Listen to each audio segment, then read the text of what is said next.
I believed I was safe, until I realized the plant pot outside my door was turned exactly 1 degree every day. It truly began the night I saw the folder with my name on it on my neighbor's computer.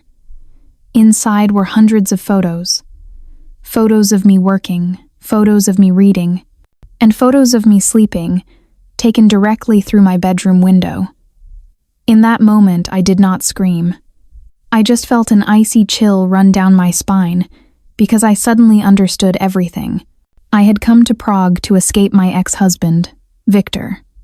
He was obsessed with control, and I needed to disappear completely. I chose an old apartment, installed 3 security locks, and trusted no one. But Lucas, my kind, writer neighbor, slowly broke down those defensive walls. He brought me mulled wine, talked about architecture, and listened to my rambling stories. He was the only person in this city who made me feel like I could be safe again. Now I understood. The strange things that had been happening for weeks, a file of Victor's old music suddenly appearing in my email, objects in my apartment being moved. I was not imagining them. It was all part of a plan. And the neighbor I trusted most, the man I had smiled at just hours ago, was the one monitoring my every breath. I had not escaped one monster. I had just run straight into the arms of another. If I had to pinpoint when it all began, I would not say it was when I discovered the photos. I would say it started during my first few days in Prague, as I was building a new life on a foundation of fear. That life had very clear rules. Rule number 1, 3 locks. Every night I performed the ritual. The first lock, the second, and finally, the old brass lock that made a definitive click.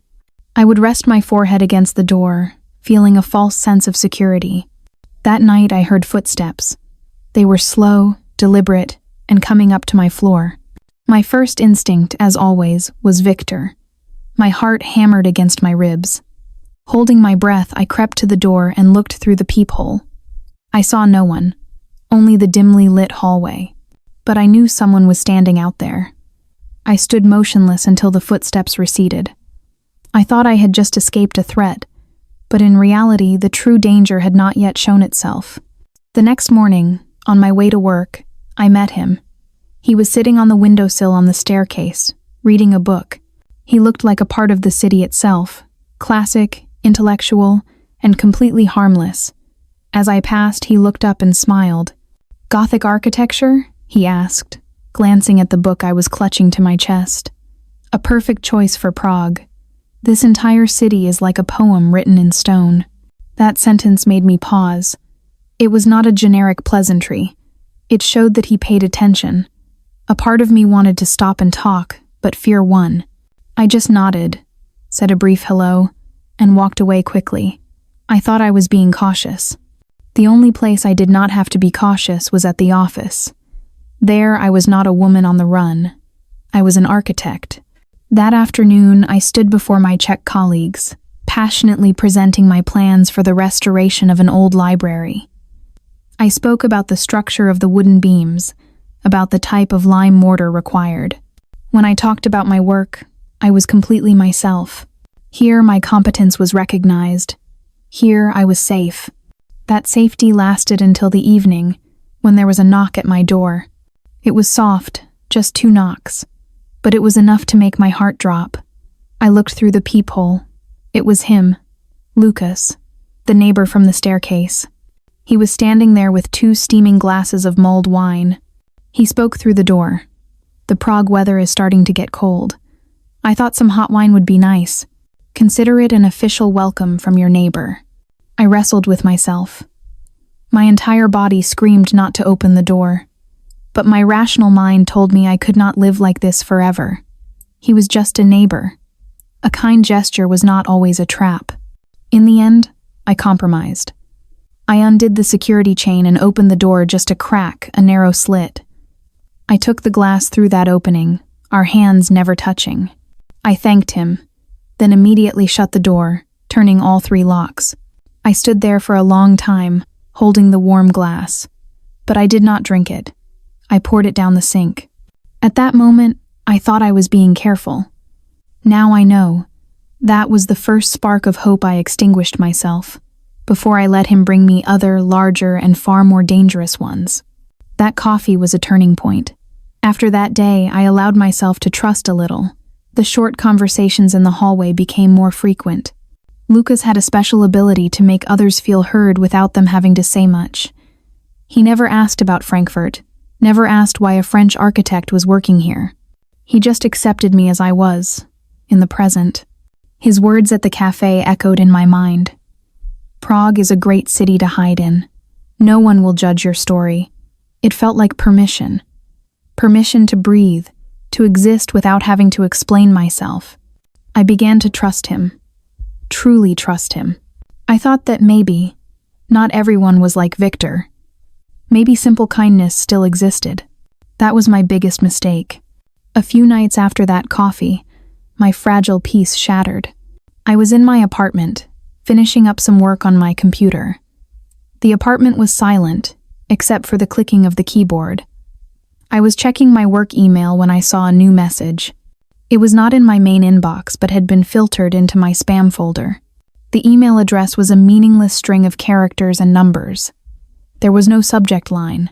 I was about to delete it, but something compelled me to open it. Inside the email there was not a single word, only a single attachment, an audio file. My heart began to beat a little faster. I did not know why. I clicked on the file. The music began to play from my computer speakers. A classical piano solo. The melody was painfully familiar. It was not just any piece of music. It was Chopin's Nocturne Op. 9 No. 2, the piece Victor always listened to. He listened to it while he worked, while he drove, while we had dinner. That sound had haunted the final years of my life in Frankfurt. It was the soundtrack to his control. The blood in my veins turned to ice. My entire body went cold. I slammed the laptop shut. A futile gesture, but it was my only reflex.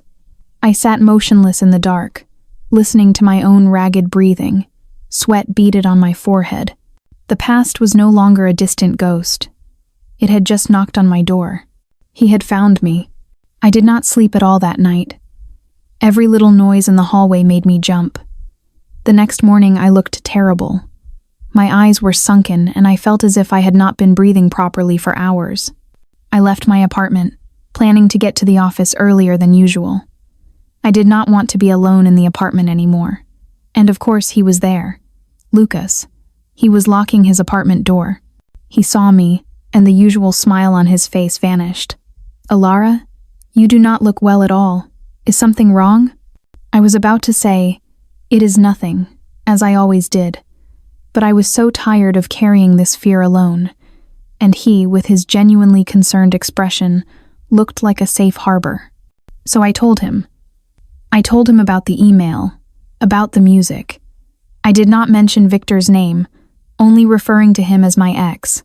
When I finished, Lucas's expression shifted from concern to anger. A real, palpable anger. "Unbelievable," he said, his voice hardening. "This is psychological harassment. It is clear as day. He does not need to say a word. He just needs to let you know that he is still watching, that he can still touch your life. He wants you to be afraid." His analysis was shockingly accurate. He verbalized everything I felt but could not articulate. "Listen, Elara," he said, stepping a little closer, his gaze firm. "You have the right to be forgotten. You have started a new life. Do not let him win. The best thing you can do is block that email address, delete it, and act as if it never existed. Show him you are no longer afraid." His words were like a potent medicine. It was not pity, it was support. He did not just comfort me, he also gave me a weapon, indifference. He made me feel powerful enough to fight back. "Thank you, Lucas," I said, and it was the most sincere thank you I had ever uttered. I really mean that. I felt protected. I thought I was so lucky to have a neighbor like him. That evening I tried to follow Lucas's advice. I tried to act normal, but a sense of unease had crept into every corner of the apartment. I was working when I realized something was wrong. The small wooden soldier figurine I had bought at the Charles Bridge, I always placed it facing the window. Now it was facing into the room. It was a tiny detail, a shift of a few centimeters. I told myself I must have moved it accidentally while cleaning. Then, suddenly, I felt cold, a chill that went to the bone. I looked at the thermostat on the wall. It was still on, the light was on, but the air in the room was growing colder. It felt as though a window had been left ajar, even though I knew for a fact I had closed them all. I stood up and put on a sweater. I told myself I was just being paranoid, that my mind was playing tricks on me. When you are afraid, everything normal can seem abnormal. I repeated that phrase in my head over and over like a mantra. I tried to believe it. And I had no idea that, just across the courtyard, Lucas was sitting in front of his laptop. He was not writing. He was looking at a control interface. One of his fingers had just moved a virtual slider for the thermostat in my apartment, lowering the temperature by another 2 degrees. He did it calmly, as if he were playing a video game, and in a small chat window in the corner of his screen, a message had just been sent. It read, "Phase 2. Her paranoia is setting in." The next few days passed in a fog of paranoia. I tried to cling to logic. I was an architect. I believed in tangible things. An object moved? I must have been absent-minded. The room getting colder? It must be the old heating system. Lucas was right. I could not let him win by driving me crazy. That afternoon, I decided to go for a walk. I needed air. I needed to get out of the 4 walls that were starting to suffocate me. I walked toward the old town square, blending into the crowd, hoping the mass of people would make me feel safe. But it did not work. I had that feeling. A very familiar feeling. The feeling of eyes on my back. I had lived with that feeling for the last 2 years in Frankfurt. I stopped, pretending to look at a souvenir, trying to scan the crowd in the reflection of a glass pane. Nothing unusual. Then I saw him, on the other side of the square, about 50 meters away, a tall figure, wearing a black woolen coat, the way he stood, the way he remained, still amidst the flowing river of people. Victor. My heart stopped. I could not see his face clearly, but I did not need to. I knew it was him. He was here. He was in the same city as me. I did not think. I turned and ducked into the first alley I saw. I started walking fast, then broke into a run. The sound of my heels clattered on the cobblestones, echoing off the ancient walls. I did not dare to look back. I just ran and ran until I reached my building. On a nearby street, I briefly saw a black Audi with a German license plate drive by, but my mind could not process any more information at that point. I burst into my apartment, slammed the door shut, and turned all 3 locks. I slid down to the floor, panting, trying to calm the frantic rhythm of my heart. That evening, I could not do anything. I could not work. I could not read. I just sat on the sofa, hugging my knees, trying to banish the image of the man in the black coat. To distract myself, I opened my phone and looked through old photos, pictures I had taken of architecture in Prague.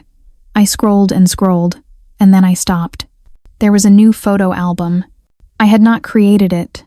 The album's name was in Czech, Pohled z druhé strany, a view from the other side. My hands trembled. A sense of dread so profound it made me nauseous washed over me. I tapped on the album. The first photo appeared. It was me, sitting at my desk, in this very spot, probably a few days ago. The angle was from above, looking through my apartment window. I swiped to the next photo. It was me, reading on the sofa. The next photo. It was me, dozing off, my head resting on the arm of the chair. Dozens, maybe hundreds of photos, all taken without my knowledge, all from a single vantage point. The vantage point from the apartment opposite mine, Lucas's apartment. That feeling, it was not like the fear I had known before. It was worse. It was a complete collapse. The entire world I was trying to rebuild, the fragile trust I had just begun to foster, all of it shattered in an instant. The stalker was not some distant ghost. He was right here, so close. And in that exact moment, as I stared blankly at my phone screen, there was a knock on the door. Soft, familiar. Elara, are you okay? Lucas's voice came through the door. Still that same kind, concerned tone. I just saw your lights flicker. Is everything all right? I lifted my head and stared at the door. My lights had not flickered. It was an excuse to get to me. The kindness, the understanding, the advice, the mulled wine. It was all an act, an elaborate performance designed to destroy me from the inside out. My blood ran cold. I had not escaped Victor's prison. I had just walked myself into another cage, one even more sophisticated and terrifying, and the warden was standing right outside my door. I did not answer Lucas. I just backed away, step by step, my eyes fixed on the door. His kind voice outside now sounded like the hiss of a snake. My breath caught in my throat. And then, the phone in my hand vibrated. The name that appeared on the screen made my blood freeze. Victor. He never called me. For months, there had only been silence or indirect threats. This was the first time. He knew I had found out. He was savoring this moment. My hand was shaking so much I almost dropped the phone. But I slid the button to answer. I needed to hear. Hello, darling. Victor's cold, smug voice, so horribly familiar, came through the speaker. Do you like your new friend, love? I chose the best possible company for you. Open the door for Lucas. It is time we had a proper talk. A proper talk. With Victor, that meant the end. I said nothing. I just hung up. And immediately after, Lucas's knocking stopped. It was replaced by a violent bang against the door. Then a second one. He was done pretending. He was breaking it down. Something strange happened. When the first blow landed, the paralyzing fear inside me suddenly vanished. It was replaced by something else. A cold, sharp clarity. I did not have time to panic. I only had time to act. I am an architect. I do not just look at buildings. I understand them. I remembered the original blueprints of this building that I had looked at when I first moved in, a professional habit. I remembered a small detail, a detail no one else would notice. The sound of splintering wood came from behind me. He was about to get in. I did not run to the main window. That was where he was watching from. I ran into the bedroom. The bedroom window looked out onto a narrow air shaft behind the building. About a meter below it was the corrugated metal roof of an old storage shed connected to the building. It was not a balcony. It was not a fire escape. But for me, it was the only way out. I grabbed the heavy wooden chair from the vanity. With all my strength, I smashed it against the window pane. Glass shattered everywhere. The sound was deafening. The cold night air rushed into the room. I did not hesitate. I climbed onto the windowsill, glancing down at the dim metal roof below. My heart was pounding, but not from fear, from adrenaline. I jumped. I landed hard, the metal groaning with a loud bang. A sharp pain shot through my ankle, but I did not care. The moment I was on my feet, I heard the main door to my apartment burst open. I did not look back. I started to run. I followed a narrow ledge, clinging to the old bricks. From there, I could climb onto a lower roof of the adjacent building. Below, in the alley, I heard shouting. She is up there. It was Lucas's voice. And then, I saw them.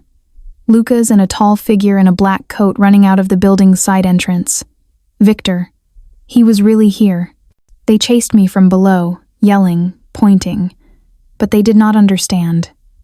I did not know this city like a tourist. I knew it like an architect. I did not run on the main streets. I ran across the rooftops. I leaped over a courtyard that I knew was only a few meters wide. I slid down an awning, squeezing through a narrow passage between two buildings that only delivery people knew about. The city that had once been my invisible prison now became my labyrinth of escape. The ancient alleys, the moss-covered roofs, the secret passages, they were all my allies. I just kept running, not knowing where I was going, only that I had to get away from them. Away from the figures chasing me through the Prague night. I do not know how long I ran. My lungs burned. My ankle throbbed. But I did not stop. I only stopped when I saw the flag. The blue, white, and red of France, flying under a streetlight. The French embassy. My home territory.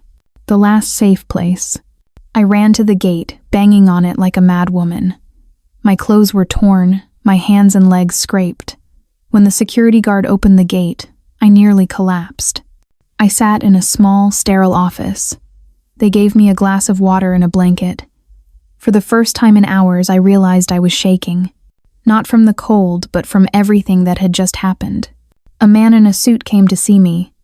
He introduced himself as a member of the embassy's security staff. He asked what had happened, and I told him. I told him everything.